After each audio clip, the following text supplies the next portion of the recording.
Hello again, everyone, and welcome to another edition of Doc Talk with Monument Health. My name is Mark Houston, and the holidays come around, and everyone acts like we're all supposed to flip into this cheer mode on cue. But a lot of people hit this season and feel a heaviness that they can't quite explain. Maybe it's the cold, the stress, the family dynamics, or just the way winter messes with your head a little bit. So today, again, we're sitting down with Erin Adkins, a mental health counselor, and Mandi Leiti, a psychiatric mental health nurse practitioner. They're both at the Lead-Deadwood clinic, and they spend their days helping people work through exactly the kind of stuff that tends to flare up this time of year. They get the real side of winter mental health, and they're here to help us talk about it without pretending that everything's fine. So thank you guys for coming back. I'm glad you did. Yeah, you must have had an okay time the first time you did it to have you come back. So I appreciate it to talk about this. And we were talking a little bit before we got started. I had kind of thrown out wondering if maybe this was your busier time of year. But you said it's kind of after the first of the year when this kicks in. Yeah. A lot of patients can find their way through the holidays, or they're so caught up in the busyness of the holidays that they kind of put their mental health on the side until after the holidays. You know, it's usually mid-January when people are kind of like, okay, these feelings that started before the holidays are still there. They're still lingering. Yeah. So now it's maybe time to go in and get some help. Get something fixed. Perfect. Well, a lot of people do hit this time of year, December, and feel that kind of weird emotional whiplash, I think, too, that can happen. 1 minute you're fine, the next second you're just kind of wiped for no reason. So what's happening there? Is that just this winter blues that people get, or is it something else? Well, I think it depends on the person and the situation, right? It's probably a mix of both. We're not doing all the self-care as we originally were because the days are shorter and darker and colder, but also we're getting a lot of social connection in certain points, and then we go home, or these things that we're not normally partaking in are happening. We can feel drained, wonder why we don't have these connections all year round. Mm-hmm. But I think we have to kind of look at the whole picture. It's different for each of us. Yeah. That's a great point.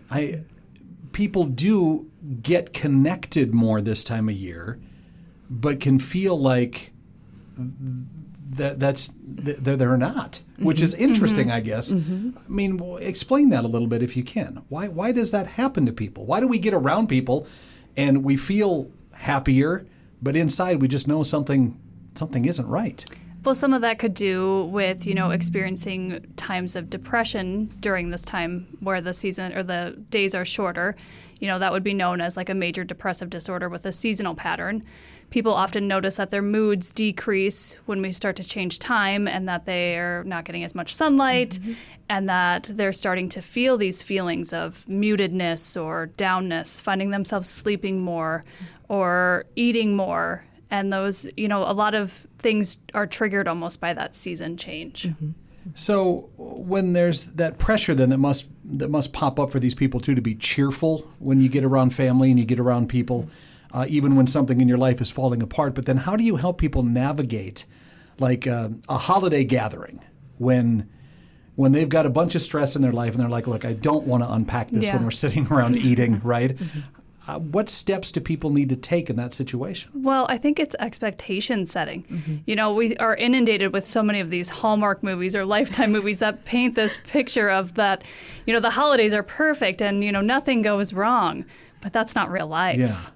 Yeah. So setting expectations of what does the holidays look for you and how does it actually look for you, and not mimicking it off of what you see on TV or those really feel-good movies that make everything seem perfect.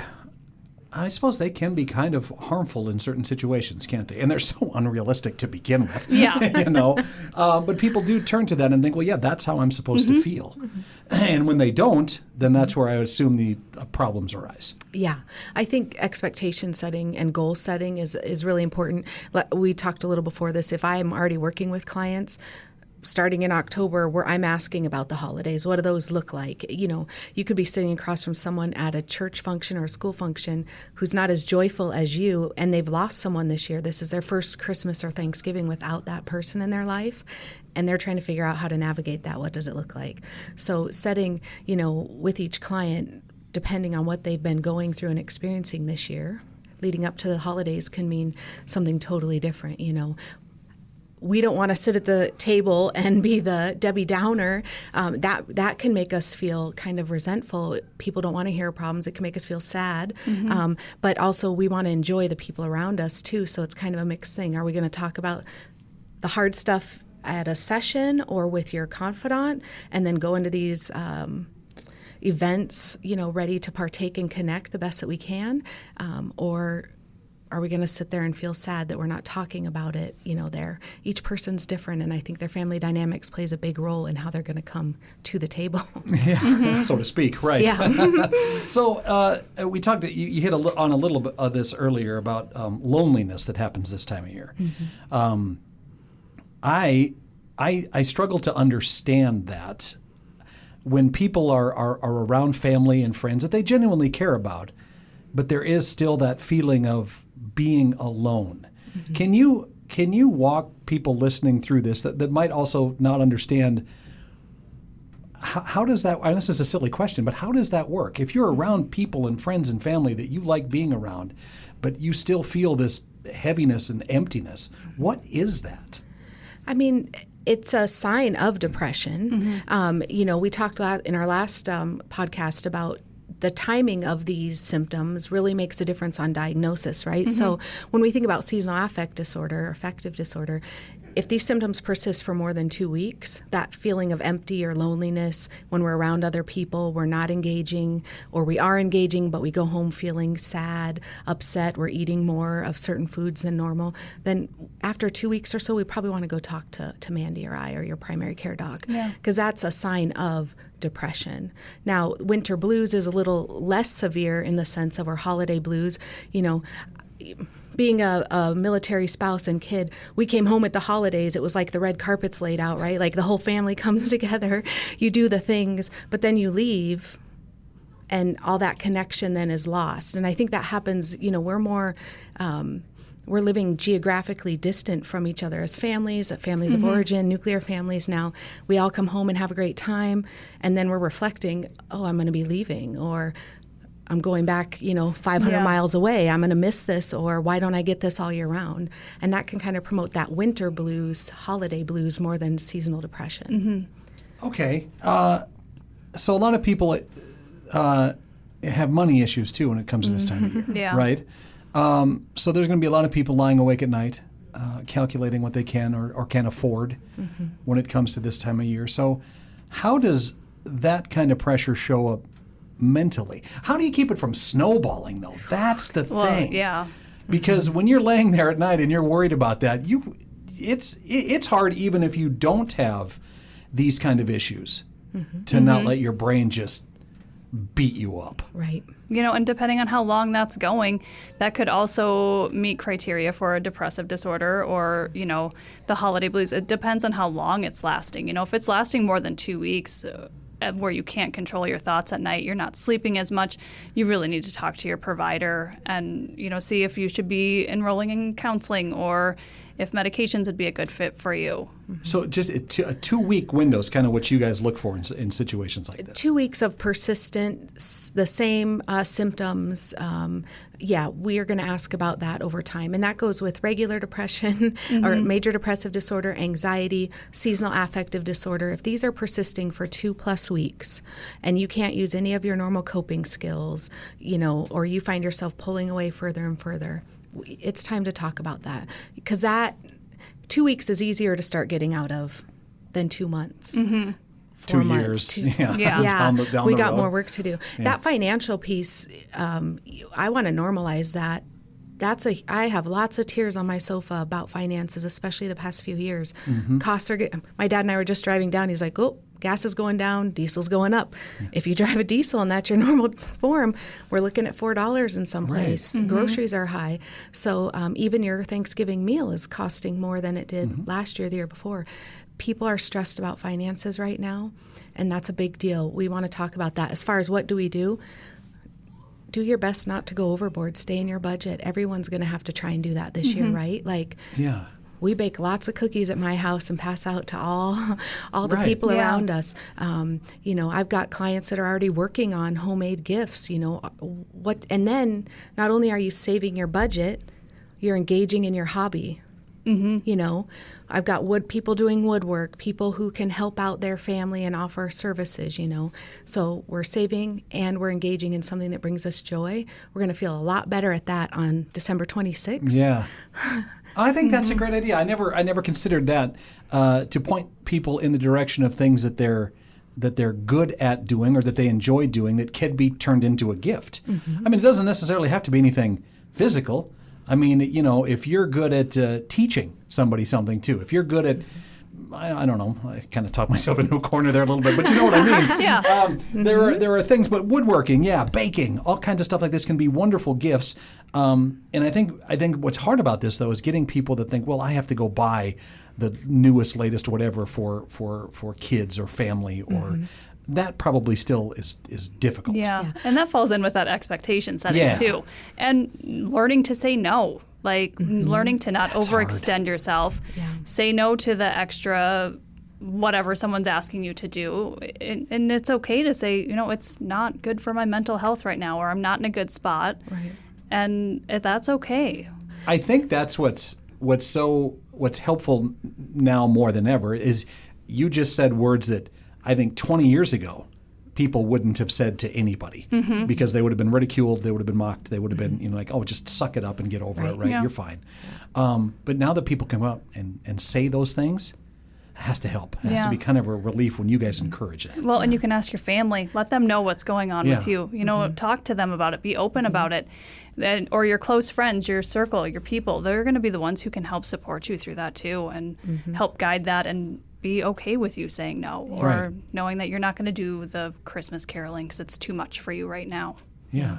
And if you're still stressed or if that brings up anything to state it's my mental health, you can have an open conversation too. Like, I know we're all a little stressed right now or, finances are tight. What if we as a family do something different, right? Like, Right. And that kind of opens the door because if I'm feeling it, she might be feeling it. They're feeling it, Well, and I So- think that's so true. I think it never is just you. Everybody in your circle, to a degree, has to be feeling that. Yeah. And Oh, it yeah. might be a relief Yeah. to bring that up. Yeah. Back to the parents and gifting. As a parent, I fell into that trap too. Mom over here is telling me they're getting their kid an iPad or a Right. Fire yeah. or this or that. And I was like, oh my gosh. And I had found online a little Christmas wish list that was something you want, something you need, something to wear, something to read. I love that. Yeah. It was, It's a and really my good kids wanted Legos and certain socks, and I was like, whew, sweet. But I was overthinking it as the parent, and my kid wanted something totally not on my radar, or it was on my radar, but I thought I had to go bigger. Yeah. Legos are sweet because they keep the kids busy Christmas morning. And Long if as you're they pick 'em cooking, up and you're not there's stepping that on 'em. part. But there's just things that we overthink as parents too, because we want to please our kids, and that budget gets blown really quick, and then our kids actually wanted something different. So, yeah, that goes back to expectations, right? The kids are reading that prompt, and they know what they're looking at too. The expectations seem to play a big part of this. Yeah. I mean, it's because you guys have mentioned it in almost everything we've talked about so far. A great social worker, Brene Brown, says, and it's out there, period, is expectations are the killer of joy. And I think that's so true. Again, I'm going to stress out as mom or as wife or whatever about cooking and presents, and my own expectations are going to hurt me financially. They're going to, hurt my mental health in this time. I'm going to be overwhelmed. Yeah. And so we kind of have to look at those ourselves, right? And then work outwards. Well, we talked a little bit, and you hit earlier too on something that happens this time of year that I think, to me, this might be, even if I looked at my own mental health, this would probably be one that would be super hard to get through, and that's grief this time of year. If you've lost somebody, if you've lost a relationship, if it's just somebody in your life isn't there anymore, how do you guys help give these people permission to have a holiday that looks kind of like they want when that grief is hanging above them? Again, each person's different, right? So what they want for a holiday, I talk a lot about rituals of families, right? And traditions. And so if you lose a loved one like a grandma this time of year or in any time, and this is the first holiday we're going to be without them, what's their favorite recipe? What did you learn to make with them? What, how was the table set? Those kinds of things help bring that loved one with us. But, we were recognizing family traditions and those things that we want to carry forward. So sometimes we talk about that. What do you want your kids or what do you want your loved ones to remember about her or him or whatever? But the first of everything after a loss are the most severe usually. So I encourage people, we've got to take time. Give yourself permission to remove yourself from the huge family gathering and go out for a walk or take some quiet time to reflect or whatever, or do it as a family. Yeah, those are that. I mean, it's very good advice because that has to be for a lot of people some of the hardest parts mentally of the holidays and this time of year specifically. Yeah. Let's talk a little bit about because this time of year you're also going to run into people pleasers, right? And it's like I have to assume that this is like their Super Bowl this time of year, right? So what's a realistic way to kind of set boundaries without feeling like you're ruining the fun for everybody else when it comes to wanting to please? Yeah, it starts with probably not overextending yourself. Like really managing what is realistic for you to accomplish and to understand what items or which things you can do best for yourself and not do all of the items that you possibly can to just really kind of... And well, I'm assuming that people pleasers too kind of feel like, well, this isn't this isn't a mental health thing because I'm trying to make everybody happy. But sometimes there's something inside there that is that issue, isn't there? Yeah, you're reinforcing your value, right? But if I'm out there helping and making everyone else happy, then my value is pleasing everyone else, right? That's usually a core belief that goes along with this is my value is based on how I help or show up for others. And that's what we have to get to the bottom of. And if you've been working with someone throughout the year, that's probably come up. That's part of your goals headed into the holidays is don't overwhelm yourself. Again, boundaries are respectful.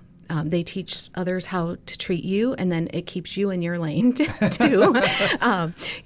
My grandma once said, if you're volunteering and it's not joyful anymore, then it's time for you to step down and let someone else who finds joy in that. Yeah. And I think as a people pleaser, that's something we have to look at. If you're not getting joy, because sometimes all this helping or pleasing causes overwhelm, and you're the one who's now running around pulling your hair out. Right. So, what top however many things, 3 or 5, bring you the most joy this time of year, and then commit to those. And everything else is a no, right? Or a when I can or if I can. Yeah. These are like values-based decisions. What's most important to me? How am I going to stick to it? Do you still encourage people that might not feel like that would be, because people pleasers to me, when you think of depression, there's obviously the dark cloud, right? That's what a lot of people think of when they think of depression, and people are always sad and they can't get out of it. But there's a lot of people with functional depression that you don't know that's what it is. So are people pleasers, would you recommend that, if it gets to a point where they're not happy, to still come and see you guys as well? Yeah, I think always having that conversation with your provider, your family, your friends is always that's the step in the right direction. Yeah. How do you get people, though, to ask for that help? That has to be the hardest part about this. Yeah. Is to come to see you guys or start the process by asking just a friend or spouse, somebody. What advice do you give to people on how to ask that question? Well, I think if you have a good relationship with your primary care doc, that's a great place to start. Yeah. Many of our referrals, most of our referrals come from our docs at the Lead-Deadwood Clinic. They have great relationships with their patients who they trust them to say, I think it's time you go talk with Erin, because you've been in here the last few times anxious or depressed. You're not quite using your skills, or you're not quite sure what you need to be doing. You probably need to start talking that out with Erin or seeing Mandi if you'd like. We want to try medication. But also, again, I'm stressed. about this to a family member, why don't we try something different? That kind of opens the door to maybe a deeper conversation of, I've been stressed too, and I sought counseling, or I've been overwhelmed and learned it was more depression or anxiety. And so maybe you would want to do that, So finding your closest friends, again, people you really trust, and asking that question, and then they might give you feedback. People come to us for all kinds of things. It's not the most, people think, oh, I hear it all the time, I'm not really that bad. Well, you don't have to be that bad. Right. You just have to be a little stressed or overwhelmed. And I say often, I don't have skin in the game, right? I'm non-biased to the problems you're presenting to me, and I'm going to reflect back, and people are open to that. Then, I've worked with people as few as 3 sessions because they just needed to say some things out loud and then hear a different perspective. Next session, they come back, they've outlined all their goals, made the phone calls, put themselves at ease with goals they just couldn't hit alone because they weren't sure how to start organizing their thoughts around it. Right. Third session is, I'm actually doing great a month and a half later, and maybe I can check back with you in 3 months. Perfect, Yeah, and I think a lot of this is like understanding yourself. Realize, do I feel this stress every year around the holidays? Then it's a good idea to start meeting with someone, to talk to your doctor. Then you can start preparing for how that looks. Yeah. Really just a great understanding of yourself. And does this pattern happen at certain times? Then you can kind of start working towards better goals and manage those issues. Yeah. Well, let's talk. Let's get a little bit more now into just this whole kind of winter blues that people call this, or that SAD is another thing that a lot of people are more familiar with too, which is great. They can actually say the whole acronym. They understand it and they get it, and it's wonderful. So it can also make a lot of things feel impossible to people too. Things like just doing dishes or answering text messages or getting in the shower for a lot of people is hard. So how do you help people climb out of that day-to-day stuff on things like that they need, that they just feel it's impossible? There's a lot of heavy lifting there. Yeah, I think you can even start small. Get outside, get natural sunlight. Start in the morning, 10 to 15 minutes of natural sunlight. See if that can help, boost your energy, boost your mood.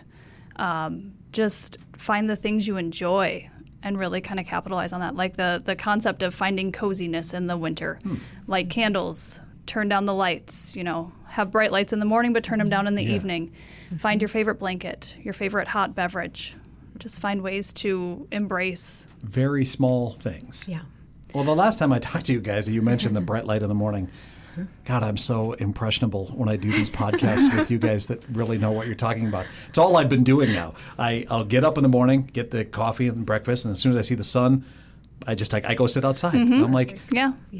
They were so right about that. It can really help. It's weird though. That can do it. Yeah. Zero cost. It's, right. And it's easy to just get outside. Yeah, and that sense, the eyesight is direct to the brain, right? Yes. So we're taking in that morning light. Those are the morning waves of light that we need to tell our body, hey, let's get going. And so now our body's releasing the cortisol and doing the things it needs to do to get us up and moving, So then we have a little more steady energy throughout our short day or daylight time. And but the minute that I have the biggest office window, I think, in our facility.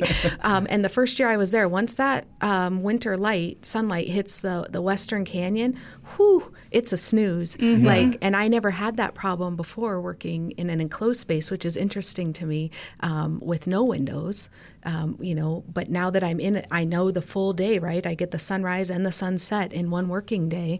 My body's ready to call her a day at 3:35. Well, and a lot of people think, well, if the warmth to it isn't there, then it's not doing anything. But that's not true.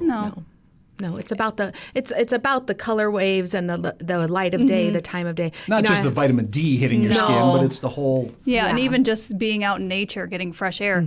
So if you can't make it out in the morning, go out in the evening. You can go for a walk in the dark, as long as you're being safe, right? And just get that fresh air. Yeah. Oh, God, that's amazing. I can't I'm glad believe you tried it. I have for 2 straight. Well, and it's been 60 degrees every day. It's easy to get out and do it at that point. So if someone has been listening to this right now and is quietly kind of in their head thinking, that's me. A lot of this stuff they've described, from the holiday stress, people pleasing, just the dark at 4:30. What is the first step you want them to take? They listen to this podcast, they turn it off. What do you want them to do? Well, I think you could start by talking to your people, your loved ones, and then make that appointment with your provider or your therapist if you've seen one in the past, and just let them know what's going on. We're here to help navigate this. You don't have to do this alone. That's why we're here. Right. And make those small changes that you said. Do those small things that you enjoy. Yeah. If it is a cup of coffee, if it is just a habit that you've always liked that you finally, maybe you found yourself getting away from, or something you found that you didn't like, maybe try to even just get back to that and see if it's still enjoyable. Yeah. Focus on your sleep. Yeah. Try That's to a big one too. make sure you're going to bed at a regular schedule, getting up at the same time. You can use those dawn simulator alarm clocks, so you're not like thrust from deep sleep into the day. Yeah. They're like focusing on your sleep and doing proper sleep hygiene would probably be a great place to start. Yeah.